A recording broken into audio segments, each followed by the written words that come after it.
He introduced legislation to repeal the estate tax, right? That makes sense. Neocon. So he's sort of cool. He's a neocon. He's a neoconservative. His politics are most reminiscent of what you would expect from like the 2000 to like 2012 era, which by the standards of the modern day Republican Party, that's a big improvement. So he's a Democrat. Yeah, basically.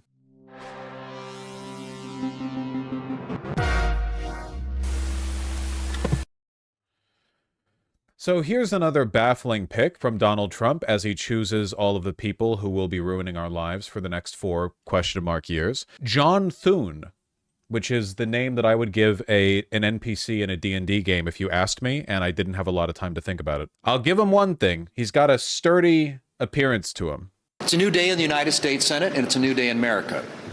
The American people have loudly rejected the failed policies of the Biden-Harris-Schumer agenda. And this Republican team is united. We are on one team. We are excited to reclaim the majority and to get to work with our colleagues in the House to enact President Trump's agenda. We have a mandate from the American people. I'm sorry, did I say picked by Trump? Senate majorities voted on by the Senate, the Republican Senate. Yeah, not picked by Trump. Though has Trump endorsed this pick? Presumably Trump has spoken on it. I mean, Trump would certainly be consulted for it. The MAGAs on Twitter hate this guy. Yeah, you guys aren't going to believe it. Our man, John Thune, is an actual honest-to-God neocon. Oh, he endorsed Rick Scott. Okay, gotcha. Okay, thank you for filling me in. You know, I start the day with 2 hours of staring at a wall. And then I go live. I appreciate the holes in my information being filled in. Thank you. You know, I grow every day. This guy's the moderate pick. I did see Elon eating shit. I did see this, yeah. Very, very funny. Senator Thune is the top choice of Democrats. Laughing, crying emoji, laughing, crying emoji. Rick Scott for Senate Majority Leader. Well, quote tweeting Rick Scott. Senator John Thune, honored to serve as the next U.S. Senate Majority Leader. Congratulations. Thune is a neocon. Like, he's an actual, like, turn back the clocks, you know, 15 years neocon. He's like a restart the Cold War level of anti-Russia. Can I be real with you? Good. Do you see Tulsi We're getting like the fucking rapid swing back and forth here. Who's head of national security? A Russian agent. Who's head of the Senate? A guy who thinks that, you know, who agrees with Churchill with Operation Unthinkable. If this guy could go back in time to 1945, they would have immediately crossed east along the partition in Germany and would have... We can't lose this opportunity. We have nukes and they don't. This is our last chance. Also, the defense secretary is a pro-Ukraine guy. Do you think we might actually get, like... Is it possible we might get like do you know that Simpsons episode where Mr. Burns sees a doctor and the doctor says you have every disease, but they're all so crowded around the doorway of your body that none of them can get through and you're in like a perfect equilibrium? Do you think by having a perfect balance of insane Russian ops with neocons and like pro-Ukraine NATO guys, we might be able to prop this up and have basically like a perfectly ineffective government where they can't do anything in either direction? Ancient China 3 states period moment. You say we're gonna like fragment into, like, that's what the Civil War is going to be. It's going to be between like the neocon and the MAGA partitions of the National Guard. The romance of the 3 Americas. Rubio was Secretary of State and he's been pretty pro-Ukraine. So yeah, we haven't even talked about that. One thing at a time, please. Please, I know I have to go through all the appointments and I'm trying my best, but they're coming at me pretty hard and fast here, okay? We learn as we go. We learn as we go. We've been outflanked by the right yet again. Darn it! Ugh. Remember how many guys fired last time? True, but Trump can't fire this guy. He's Senate Majority Leader. He's not one of the cabinet picks. The fact that I feel like the fact that the Senate picked him, I feel like this is, in a way, it's almost a rejection of Trump. Like, the fact that the Republican Senate is going in this direction... I know copium, but let me propose a case. Can I propose a case to you guys? Can I propose a case? May I propose a case? Just a little bit of a case. And copium me after. Just like wait after. Okay? Okay. Republican senators and politicians in general are insanely self-interested. Most of them aren't new under like the post-16 MAGA era. A lot of them, no, I said wait. Most of them were neocons before and then just became modern day MAGA fascists when it became clear the party was shifting in that direction, right? If you take a look at the majority of these people, the majority of these Republican politicians, they're not like authentically ideologically fascist in the sense that they advocate for it on first principles. They are because it's just what gets them elected. It's easiest for them to be. Trump it's the new wing of the party, and they just shifted along with it. None of this is a defense of them, by the way. None of this is intended like as oh, they're not as bad as you think. They're horrible. They're wretched.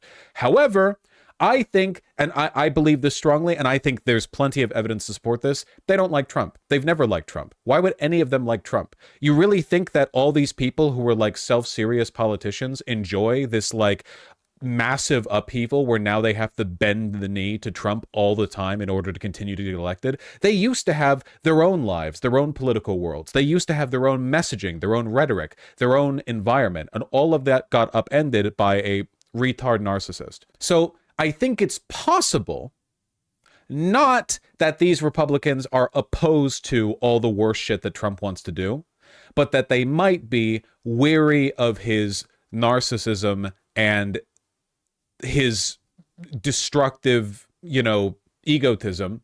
And they might, in response to that, be thinking themselves, we need like a little bit of stability. We need like a little bit of this country to not be directly under his foot. We need an element that it is more like the old times. Just a little bit, just as a little taste. I'm not saying they're rebelling against him or they're going to vote against anything that he says he, wants put through the Senate.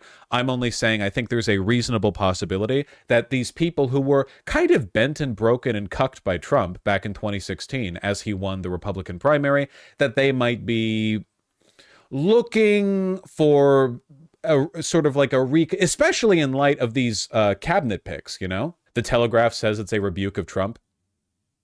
I think it's a fair assessment. Easily beat Rick Scott, who had emerged as the MAGA candidate. Easily beat. Isn't that odd? Trump comes back in, wins in a second term. Super aggressive, massive landslide, total control of the party. And then his preferred candidate for the Senate Majority Leader gets beat out easily. I think it's interesting. As evil as they are, they still believe in the Constitution, and Trump does not. I don't even think it's that. I don't think they give a about the Constitution. I think they're just personally bitter that their entire lives, some of the most powerful people in the world, they're U.S. senators. U.S. senators are insanely powerful people. And all of their power now, they're just like a little pawn of Trump. Trump's rhetoric, on that they live or die, Now everything is chaotic and loud, and they're weak, and they have no individual power. They're only like little facsimiles. They're only little facets of the power that emanates directly from Trump. Does that make sense? They clench their fist every day. I kind of feel that way. Yeah, I think being a Republican politician who's not someone like Matt Gaetz, who's not someone who's directly loyal to Trump, you're kind of doing the Arthur fist clench meme every single day, you're a U.S. senator, but rather than being this genteel, powerful, influential, autonomous person with a lot of will and strength, instead you're like a little plaything of a 63 IQ narcissist. That's just, again, none of this is a defense of Senate Republicans. So you think the egos of those in power is basically our best shot at not having the end of America? Probably true. To an extent, yeah. Didn't this happen all the time with feudal nobility? Where if a king got too big in his britches, a monarch got too powerful and influential, the nobleman would be like, that dude. I'm pretty sure this is the Golden Age arc. it's been berserk. Yeah, it's like the tallest, the tallest stalks of grass get cut first, right? Julius Caesar. Yeah, it happens all the time. People in power resent a guy who makes them less powerful by way of being the most powerful. That's how the Magna Carta happened. Fascinating. Here, anyway, we're talking about Thune, okay? Or Thune. I keep saying Thune. Is there a fantasy character called Thune? Is that the reason why I keep saying Thune instead of Thune? Am I hearkening back to some memory? Skyrim? That might be it. Mandate not only to clean up the mess left by the Biden-Harris-Schumer agenda, but also to deliver on President Trump's priorities. We will make sure that the President and his team have the tools and the support that they need to enforce border security laws and to remove the violent criminals who are wreaking havoc in every one of our states. We will work to make America prosperous again by streamlining the bureaucratic machine and overturning costly Biden-Harris regulations. And we will work to restore American energy dominance. Not just our energy security, but energy dominance, which will lower costs and bolster How sad our Rick national Scott security. looks. I'm excited to get to work with this team right away. And I want to thank my colleagues who placed their faith in me to serve as leader.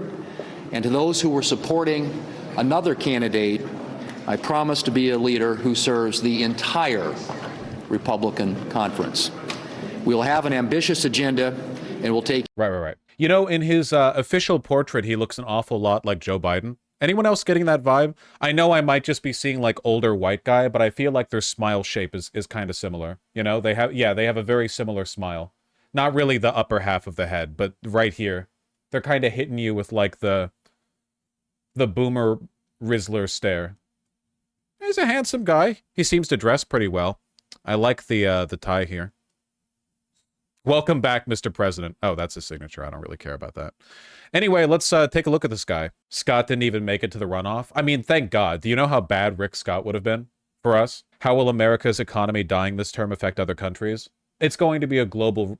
Listen, if we get through this with just a global recession, we will be lucky. That will be like a luck... That's like a nat 20, okay? What's the worst case then? Total economic collapse. Promising statement from Thune. Yes, he says he's going to keep the legislative filibuster. Is he lying? Maybe. But I guess it's better than him openly saying he's going to get rid of it. Will the legislative filibuster remain unchanged? Can I get this full video, by the way? Can I get the questions after his... Can someone provide that video? Again, we're trying to do link food. There's a lot of stuff to cover today. Make my job a little bit easier, please. I have to be out of here at 4 p.m. PT sharp, so we need to work well, okay? Give me this, or he's being asked questions. Anyway, he was a star athlete in high school, active in basketball, track, and football. You know, I can tell. I'm sorry, but my man does have, like, the American football team captain phrenology. That is true. Got a YouTube link, but I don't know if it'll work for you. Why would a YouTube link not work for me? Yeah, this works just fine. Thank you. Press conference. We'll get the press conference. Let's read the wiki page.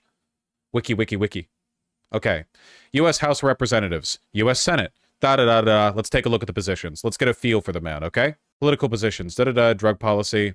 6 senators to sign a letter to State Majority Leader Mitch McConnell requesting their help in ensuring the long-term sustainability of the 340B program, a rule mandating that drug companies give discounts to healthcare organizations presently serving large numbers of low-income patients. Hey, that's kind of nice.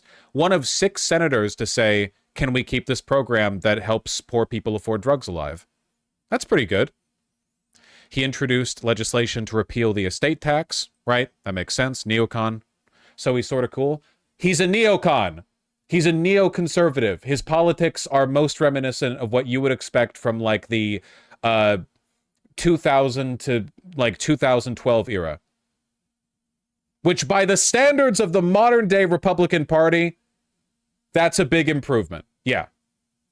So he's a Democrat. Yeah, basically. So he's not the devil. I mean, let's not glaze him too much. Energy, exempt motor carriers for transport home heating oil, numerous federal safety, environment. Thune joined all Senate Republicans, 3 Democrats, and Angus King in voting against the Green New Deal. He said it would be devastating and disastrous for the agriculture economy. Right. Sent Facebook a letter requesting details on how it operates its trending topics feature. Systemic anti-conservative bias. Facebook denied the bias allegations. Thune thanked Facebook in a public statement. What? Wait. Thune accused Facebook of anti-conservative bias. Facebook denied the bias. Thune said, okay, thank you. All right. Okay. Sure. Understandable. Have a nice day. Foreign policy.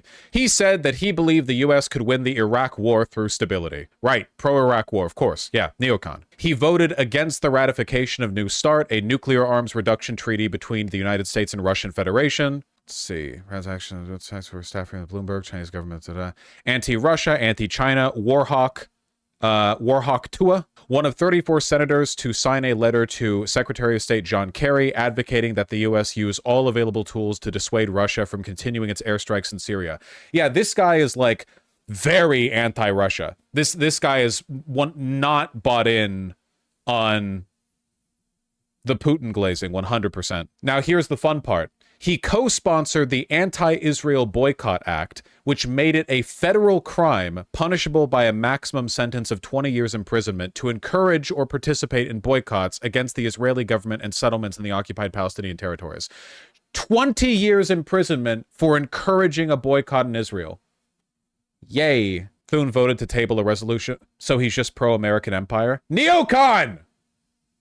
Thune voted to table a resolution spearheaded by Bernie Sanders, Chris Murphy, and Mike Lee that would have required President Trump to withdraw American troops either in or influencing Yemen within the next 30 days. Literally, that's the only thing this guy cares about. He's like, no, do not make us build less nuclear weapons. Yes, I'm anti-Russia. Yes, I'm anti-China. Yes, we should stop Russia from influencing Syria. No, we should not pull troops out of Yemen. Incredible. Planned on introducing a privacy bill that would regulate the data COVID-19 contact tracing apps collect. That's kind of like a specific thing. After the invasion of Ukraine, Thune said the Ukrainian people could not sustain the war without military support from the US and other countries. He called on European partners to help make robust contributions to help Ukraine. He wants to repeal Obamacare, whether or not they have another policy to follow it up with. Advocates for gun rights, of course. Supported blocking President Obama's Supreme Court nomination at the end of his term. He was one of 36 Republican senators to sign a letter to President Trump requesting he preserve NAFTA. In December 2020, he said he opposed any further efforts to challenge the 2020 presidential election results. He argued that such efforts would go down like a shot dog in the Senate. Then President Trump, who contended the election results were illegitimate and that he had defeated Democratic nominee Joe Biden, responded by attacking Thune on Twitter. Wait, that's just a link to Thune's Wikipedia page. And publicly called on South Dakota Governor Kristi Noem to challenge him in a 2022 U.S. Senate primary. Dude, that's so funny. We're back at it again, man. Trump is not happy. Oh, right, yeah, it links to the bottom of the thing. Yeah. Thune voted to certify the 2020 presidential election results. Okay, given all of this, I think that his being chosen pretty clearly and cleanly by the Senate, this is an unambiguous rejection of Trump. A full-on, I don't think there's any other way to parse this. Unless there has been some massive behind-the-scenes ideological change or they have huge dirt on him or something, this is one of the most, we are rejecting Trumpism people they could have possibly chosen for the Republican Senate Majority Leader. Does that mean they're all going to vote no on everything Trump pushes? No. But it's still pretty wild. He's an evangelical Christian, physically active, and has frequently competed in running events. A 2012 Runner's World magazine feature called Thune the fastest man in Congress since 2009. That's great. People on Twitter are calling him a Rhino Lamau. Republican, MAGAs are furious with this appointment. I've seen that, yeah. I mean, we saw Elon Musk was crowing about it on Twitter, but yeah. No, people are really not happy about this. The Trumpers. Also, I think this is the first time we've looked at a Republican, or a Donald Trump cabinet pick, and went through the Wikipedia page, and at the bottom there wasn't a controversy section. Genuinely, that's not even a joke. I think it actually is the first time that hasn't happened. No, pedophilia that we know of. No, here's a story of him embezzling $1.2 million from a soup kitchen or something back in December 22nd, 2020. Republicans in the Senate so quickly forget. Right now, they would be down 8 seats without my backing them in the last election. Rhino John Thune, Mitch's boy, should just let it play out. South Dakota doesn't like weakness. He'll be primaried in 2022. Political career over. I hope the Democrat... This is January 5th, 2021. Tweets to live in history. I hope the Democrats, and even more importantly, the weak and ineffective Rhino section of the Republican Party, are looking at the thousands of people pouring into D.C. They won't stand for a landslide election victory to be stolen. At Senate Majority Leader, at John Cornyn, at Senator John Thune.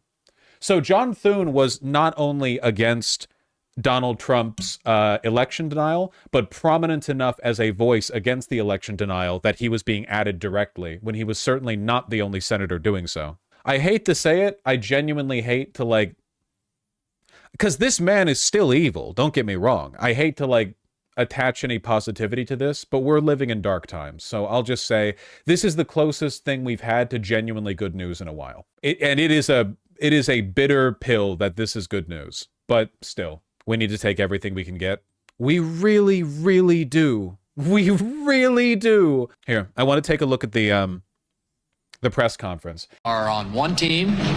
We are excited to reclaim the majority and to get to work with our colleagues in the House to enact President Trump's agenda. What is a neocon? A neocon or a neoconservative describes the ideology held by the Republican Party more or less from like Ronald Reagan up until Donald Trump. It basically, it's like the socially conservative counterpart to neoliberalism, where you value things like free market trade, a lack of tariffs, fiscal austerity, low social spending. Basically, you kowtow to businesses, you project American imperial power abroad. You like neoliberalism and neoconservatism are both very similar to one another. To be honest, the differences aren't that significant. Like, Thune is not that different from someone like Bill Clinton, to be honest with you. You know? Like, more socially conservative, to be fair, more anti-environment, stuff like that. But ideologically, they're kind of running the same ground, you know? Which means that, in a way, Thune isn't really that far off from Biden. Look, I'll put it this way, okay? Ideologically, Biden is closer to Thune than Thune is to Trump. We have a mandate from the American people.